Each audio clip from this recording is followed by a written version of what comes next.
You want to talk now? I'm trying to work on my bike. I guess it can wait.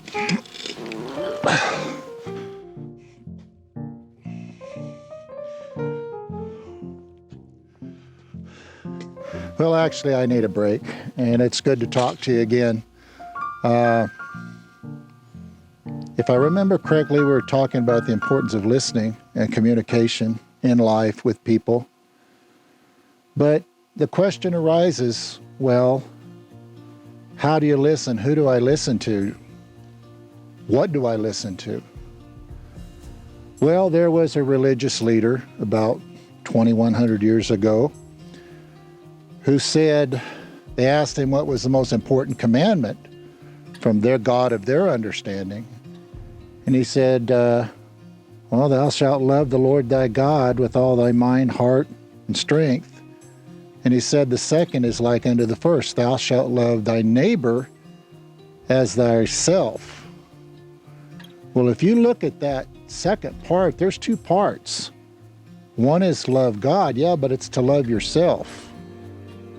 Well, think about loving yourself and all the books that have been written on that, and all the songs that have been written, and all the lectures and all the teachings that's been done on self-love. It has its place. All these authors, it's written about self-confidence, self-actualization, self-awareness, self-love. It's at least 50% of the equation, according to what he said. Well, the question arises, how much self-love is too much? How much self-actualization is too much or too little? Well, I can't tell you that. You get inspired to read a book by somebody, it might be on learning to love yourself or some different kind of title or whatever, go get that book and read it. Keep it, hand it off to somebody else. You want to go listen to a lecture on that? Because it's 50% of the equation. So part of it is maybe learning about the nature of your deity, but the other part is learning about yourself and learning to love yourself. It's difficult to love others if we don't love ourselves or have respect for ourselves, but we all battle that. We all battle feelings of guilt, shame, not good enough, not, misunderstood, rejected. This is part of life.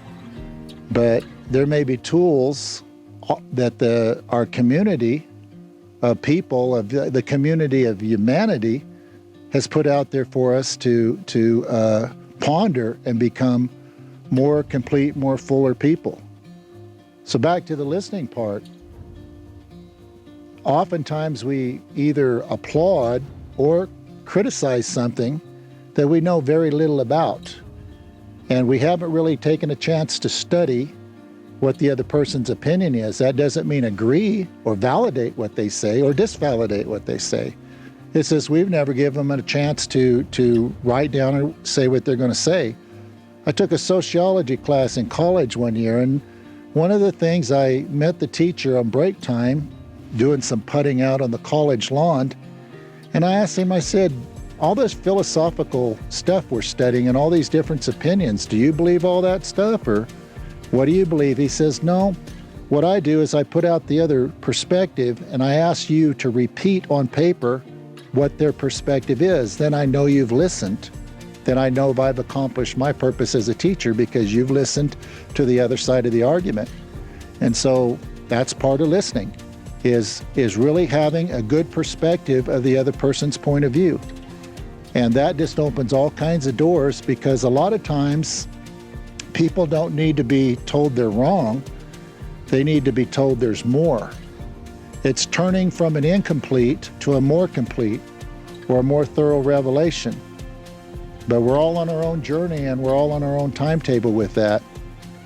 So seek out and exhaust as many self-help or self-love books as you can, as well as your studies of your God of your own understanding and your deity. And you'll find that your life is much more enriched and you're growing as a person that way.